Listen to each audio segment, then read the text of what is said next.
Question number 31, दी गई आकृति में P वृत्त का केंद्र है यदि QS बराबर PR और फिगर दिया गया है P केंद्र है, S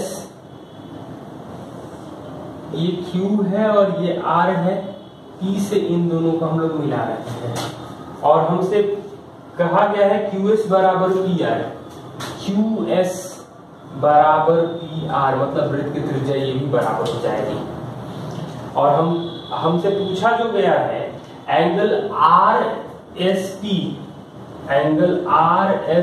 अनुपात एंगल TPR का अनुपात क्या होगा। RSP मतलब ये, तो इसको हम लोग अल्फा मान लें, तो ये भी अल्फा होगा मतलब ये 2 अल्फा होगा, ये भी 2 अल्फा होगा।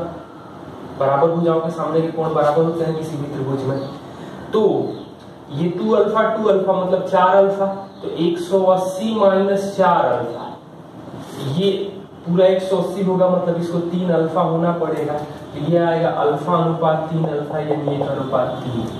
दो वृत्तों के केंद्र के बीच की दूरी 61 है और उनकी त्रिज्याएं 24 और 35 है, तो उभयनिष्ठ अनुस्पर्श रेखा की लंबाई क्या होगी। तो एक 35 है एक 24 है, इसका मतलब ये है, और केंद्रों के बीच की दूरी 61 है, तो ये 90 डिग्री कोण बनेगा। यहाँ 24 ये है, ये 35 है, तो ये 24 होगा, ये 11 होगा, 61 है यानी कि ये 60 होगा। ट्रिपलेट होता है 60, 61 और 11। क्या गया है, दी गई आकृति PQRS एक चतुर्भुज है।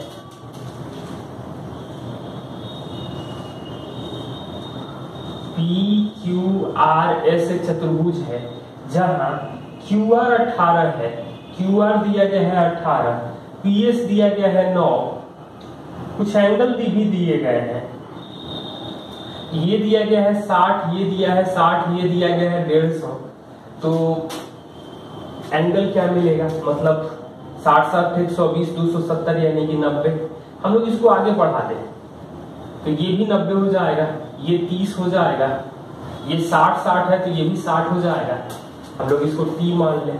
तो जब हम चतुर्भुज PQRS का क्षेत्रफल पूछा जा रहा है तो हम लोग ये कह सकते हैं कि बड़े वाले त्रिभुज मतलब QRT के क्षेत्रफल में से त्रिभुज TPS का क्षेत्रफल घटा दें।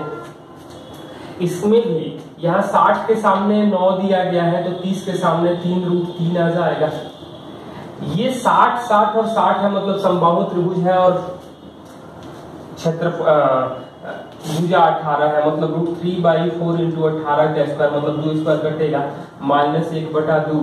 आधार यहाँ पर 9 आएगा और ऊंचाई 3√3 आ जाएगी, मतलब 81√3 माइनस 27/2√3। √3 तो कॉमन है, 162 में से 27 घटेगा यानी 135√3/2। क्वेश्चन नंबर 34, PQR एक त्रिभुज है जिसका क्षेत्रफल 180 वर्ग सेंटीमीटर है। SQR का एक बिंदु है, इस प्रकार है कि PS एंगल QPR का द्विभाजक है।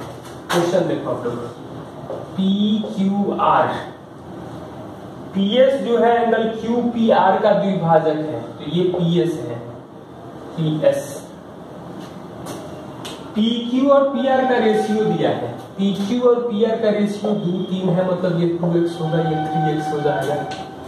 और PRS का क्षेत्रफल पूछा गया है, तो PRS का मतलब आधार 5 के लिए 180 है, 5 के लिए 180 है, तो 3 के लिए आ जाएगा 108 सेंटीमीटर स्क्वायर।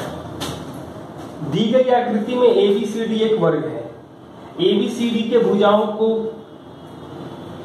मध्य बिंदु को जोड़कर एक वर्ग EFGH बनाया गया है। इनके मध्य बिंदुओं को जोड़कर एक नया वर्ग LMNO बनाया गया है। इसके अंतर्गत एक वृत्त है जो फिगर में दिया गया है, ये दिया गया है आपको ABCD।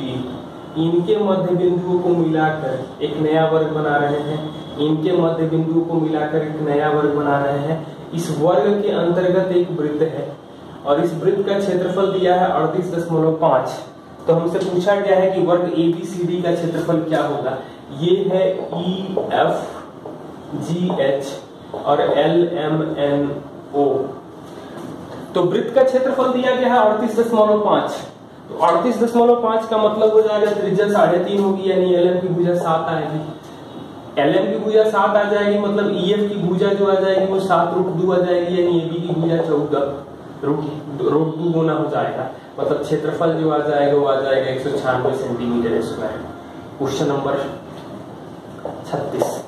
ABCDEF 12 सेंटीमीटर भुजा वाला एक समषष्टभुज है, तो ECD का क्षेत्रफल क्या होगा। ABCDEF, तो ECD का क्षेत्रफल पूछा गया है, मतलब 12 है, तो ये तो आ जाएगा, ये 30 डिग्री होगा, तो ये 6 होगा और ये 6√3 होगा, 6√3 होगा। हम लोग पहले भी देखे हैं। तो एरिया जो आ जाएगा वो 1/2 गुणे 12√3 गुणे 6, तो 36√3 आ जाएगा। अगला सवाल क्या दिया है, क्वेश्चन नंबर 37। PQRS 16 सेंटीमीटर भुजा वाला एक वर्ग है। यदि दिए गए वर्ग से काटे जा सकने वाले सबसे बड़े समअष्टभुज के क्षेत्रफल का मान क्या होगा। तो ये तो वर्ग है, इसमें अष्टभुज काटने के लिए हमें करना क्या होगा, ये अब काट देंगे तो अष्टभुज बनेगा, और समअष्टभुज है तो अष्टभुज का प्रत्येक कोण 135 होता है, यानी वही से कोण 45 होगा। तो 45 होगा, मतलब ए आएगा तो ये a√2 ये आएगा, तो ये भी a√2 होना पड़ेगा।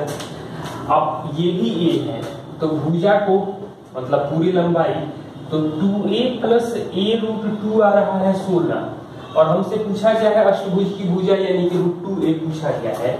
तो √2a कॉमन करेंगे तो √2 + 1 बराबर 16।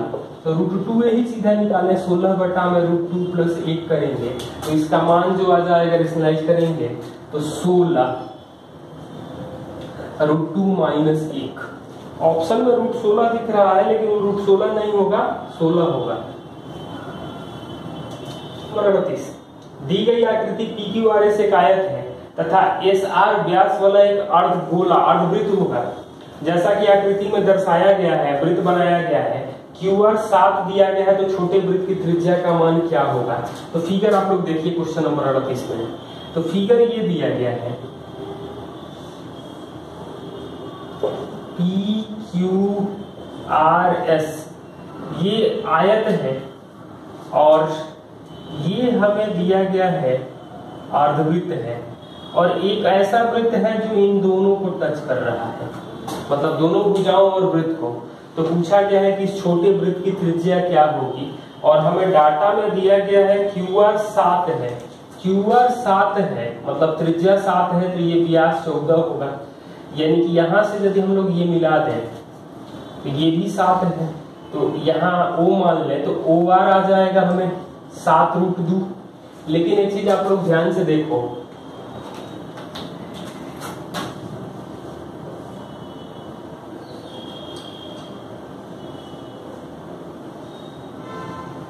ये वृत्त हो, फिगर सही रहे तो मतलब ये R है, ये R है, तो ये मिलेगा हमें R√2।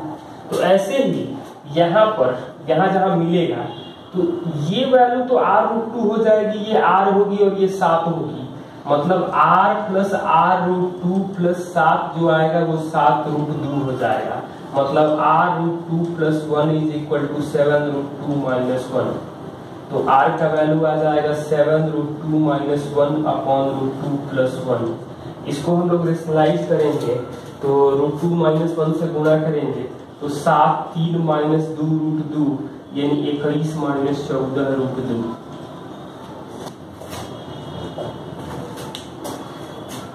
दी गई आकृति में PQR एक वृत्तखंड है जिसकी त्रिज्या 7 है, जैसा कि आकृति में दर्शाया गया है। वृत्तखंड में एक वृत्त को अंकित किया गया, तो वृत्त का क्षेत्रफल क्या होगा।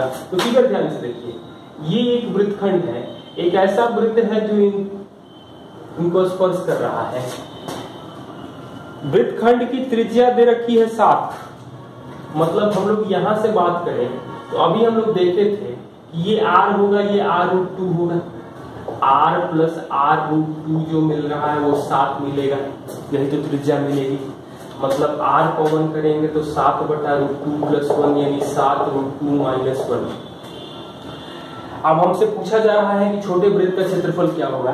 तो क्षेत्रफल तो होता है पाई आर स्क्वायर, 7 रहेगा तो 154 होगा, इसका स्क्वायर कर देंगे मतलब 3 माइनस 2√2 गुणा करेंगे तो 462 माइनस 308√2 आ जाएगा। एक प्रिज्म का आधार 6 सेंटीमीटर भुजा वाला एक समषष्ठभुज है। तो प्रिज्म का कुल पृष्ठीय क्षेत्रफल 216√3 है, तो प्रिज्म की लंबाई क्या होगी। तो समषष्ठभुज का टोटल मतलब प्रिज्म है, बेस समषष्ठभुज है मतलब 2 बेस मिलेगा और 6 रेक्टेंगल मिलेंगे किनारे किनारे से। कुल पृष्ठीय क्षेत्रफल दिया गया है तो 2 बेस मिलेंगे यानी 2 गुणे 3√3/2 भुजा दिया गया है 6 का स्क्वायर प्लस 6, भुजा 6 है, हाइट नहीं मालूम है और ये 216√3 है तो 36 या 108√3 घटेगा मतलब 36 h आ जाएगा 108√3, h का वैल्यू आएगा 3√3।